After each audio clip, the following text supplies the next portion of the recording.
you, Travis, and welcome to tonight's edition of the Regional News. We start off with some news coming out of Jamaica. With the island continuing to rank among the most corrupt annually by global corruption watchdog Transparency International, local monitoring agency National Integrity Action says it is time the country moves out of the rut. According to the just released Corruption Perception Index CPI 2020, Jamaica scored 44 out of 100 and ranks 69 out of 180 countries. For 2019, the country scored 43 out of 100 and ranked 74, while for 2018 it scored 44 out of 100 and ranked 70 out of the 180 countries. The Corruption Perceptions Index ranks 180 countries and territories from 0 to 100, 0 being highly corrupt, while 100 being very clean, by their perceived levels of public sector corruption, according to experts and business people, pointing out that Jamaica has continued to, and I quote, tread water beneath the surface of integrity, end of quote.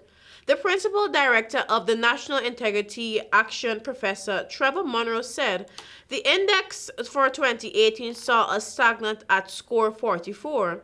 The index in 2019 showed slippage of 43, and now the index in 2020 has Jamaica's score marginally improved to 44, with 68 countries performing better than us, including comparable CARICOM states such as Barbados, Bahamas, St. Vincent and the Grenadines, St. Lucia, Dominica, Grenada, which all score above 50. Indeed, in the Caribbean, only Trinidad and Tobago, Guyana, and Haiti score less than we do, end of quote. Now for some COVID-19 news coming out of the Caribbean. Spike in COVID-19 cases in neighboring island has prompted the Grenada government to hold back on plans to ease existing 10 p.m. to 5 a.m. curfew. The measure will remain in place for at least the next 2 weeks. The decision was based on increasing active COVID-19 cases in St. Vincent, where there are now more than 600, Barbados, which has about 800, and St. Lucia, which is dealing with approximately 400. Health Minister Nicholas Steele said while there are no active community or cluster cases in Grenada, the government had to be cautious.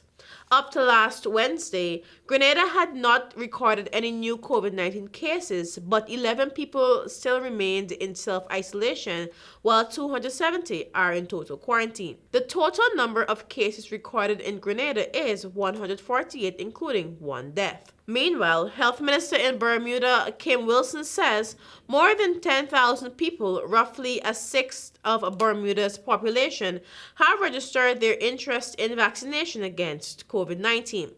White people outnumber the island's majority black population in getting vaccinated, with 5,430 white, 1,534 black, 889 mixed race, and 2,838 unspecified.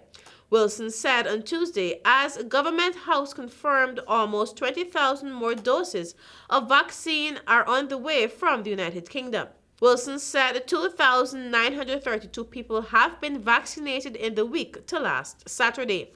Of those, 1,227 or 42% were male and 1,705 or 58% were female. Government House said another 19,500 doses of the Pfizer vaccine are scheduled to arrive on Thursday's British Airways flight from London. These are in addition to the 9,750 doses the British government donated to Bermuda recently. And finally, the coronavirus crisis cost the global tourism sector $1.3 trillion in lost revenue in 2020 as the number of people traveling plugged, the UN said on Tuesday, calling it the worst year in tourism history.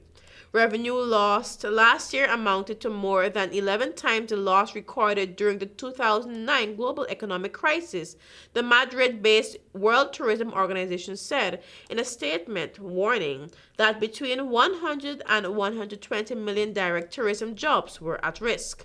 International tourist arrivals fell by 1 billion or 74% in 2020, with Asia the first region to feel the impact of COVID-19, seeing the steepest decline, it added. While the rollout of COVID-19 vaccines is expected to quote-unquote slowly normalize travel in 2021, countries are reintroducing stricter travel restrictions such as quarantines, mandatory testing, and complete border closure due to the evolving nature of the pandemic, the UN body said.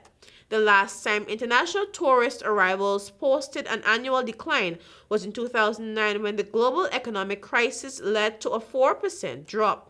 The World Tourism Organization said most experts do not see a return to pre-pandemic levels of tourism activity happening before 2023. And that is it for our regional news this evening, and I continue to urge our viewers to stay indoors, wash those hands, use those hand sanitizers, and continue practicing social distancing. Do have a blessed weekend. Back to you, Travis.